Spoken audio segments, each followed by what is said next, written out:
Are Democrats losing headway among Hispanic voters? We've been tracking this trend here on the show. Now a new poll has more insight. According to a New York Times Siena College poll among Hispanic voters, 56% said they would vote for a Democratic candidate if congressional elections were held today, while 32% said they would go for the Republican on the ticket. But the worrying sign for Democrats is that 54% of respondents are voting based on the economy, and they are evenly split on which party they agree with more on that issue. It's true that Donald Trump made headway with Hispanic voters in 2020, but Democrats still enjoy an overwhelming support from this group. Joining us now to delve more into this issue is Hill reporter Rafael Bernal. Rafael, welcome to the show. Hey, thanks for having me. So in some ways when we talk about this, it seems that the real story here is how shocking it is that people who are not white would vote for a Republican. And the reason this is supposed to be shocking is because the Democratic narrative for years was that Republicans are the party of racists, especially in the Trump era. It was really emphasized that, to vote for Trump, to be Republican at that point, was to at very least tolerate racism, even if you yourself didn't embrace it. And so it confuses people who don't think that folks vote on any other axis as to why Latinos would continue to vote. And obviously Latino is a racial group, they're white Latinos, et cetera. But why Latinos would continue to vote for Donald Trump and Republicans more broadly. What do you make of these trends? Well, I think you bring up a really interesting, broader idea that it confuses people that non-whites would vote for Republicans. So let's remember that in the United States, when you think of non-white, you think of black. Mm-hmm. There's been this country's based on black, and it was founded on black and white. And now as more diversity has come into the mix, different voting behaviors make that dichotomy a little bit more confusing. Mm-hmm. So yes, black voters overwhelmingly vote for Democrats, and this has to do everything with what's happened from the 1960s to today. That's a different story. Mm-hmm. But yeah. Hispanic voters, they're a little bit more geographically separated, nation of origin separated, definitely generationally separated. So these behaviors can be a little bit more confusing to track. I will say one thing about this poll. I went into the methodology. That's the first thing you have to do with any Hispanic poll, because it's hard to poll Hispanics in general. And I'm no statistician, but the parts that I know, the check boxes that I have to check to know if a poll is believable, this one actually checks them all. Because I was seeing a lot of criticism of this poll from Republicans, which might just be wishful thinking criticism. Obviously, they're hoping to be doing, I think, even better with Hispanics than this poll suggests. And of course, we have seen in the last two cycles, I think there have been some polling surprises when it actually comes to last two presidential cycles, at least, when it comes to some polling,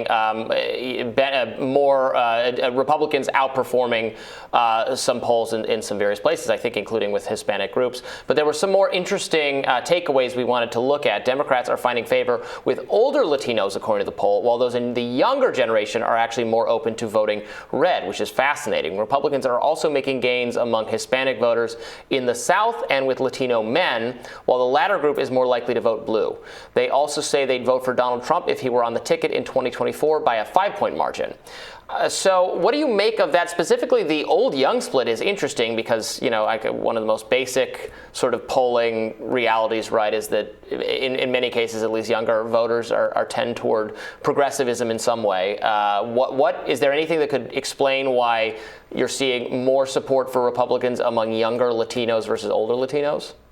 I think young Latinos in general aren't as tied to either party. They don't have that tradition. Again, stemming from the 1960s, the oldest of Latino voters, many of them in California, were part of this Chicano movement, of the first sort of movement of recognizing the community as a Latino community, as a distinct community. And that was very tied to the labor movement, so that was very tied to Democrats. It just kind of worked out that way.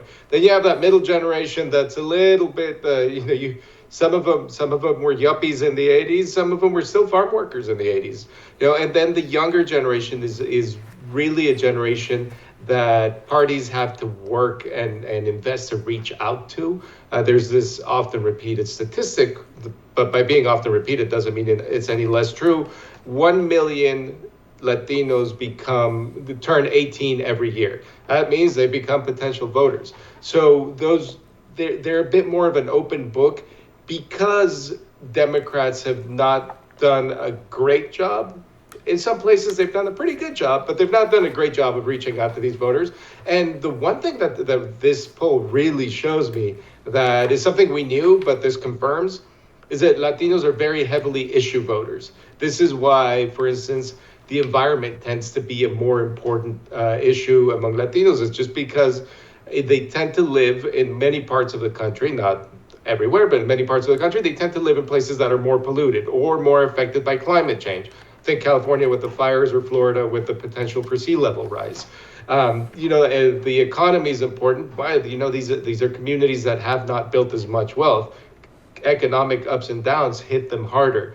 There are a lot of reasons why Latinos show a little bit less party loyalty. There are a lot of reasons why younger Latinos show even less party loyalty. But there are a lot of reasons why, and this poll kind of shows it, they trend toward Democrats because on the issues, Democrats are still sort of trying to appeal and giving the kind of message of healthcare, of education, and rather than the more sort of libertarian argument that the libertarian and social argument that the Republican Party is putting out there. Well, the poll also found that roughly 60% of Hispanic voters continue to see Team Blue as the party of the working class, saying, quote, there was no evidence in the poll that Republicans were performing any stronger among non-college educated Latinos or among Hispanics who lived in rural areas. Two key demographic groups they have focused on for outreach. 1 in 4 Hispanic voters in rural areas remain undecided about who they will vote for in November. Rafael, you point to the issue focus and the fact that Latinos tend to live in places where they're experiencing more environmental harms, climate change. You mentioned healthcare. I got to point to, again, this kind of unreported on and under-discussed phenomenon of Bernie Sanders and Latino voters in 2020, and the fact that he won Nevada with 70% of the Latino vote, including disrupting the culinary union's kind of leadership's endorsement of Joe Biden when rank and file broke away and voted for Bernie Sanders regardless of what the leadership had said. And the issue, when you spoke to people there on the ground, was largely healthcare. Do you think this could potentially be a selling point for Democrats going forward if they actually get back on board with this kind of universal healthcare message, or at least do more substantively to reform our healthcare system than is currently being done? Actually, Bernie's outreach to Latinos is the key question here. You're asking the exact right question. Because Democrats, by and large, from the far left to moderates, they're proposing pretty much the same package of things. They'll paint it a little bit differently, but it's the same package of things and proposals.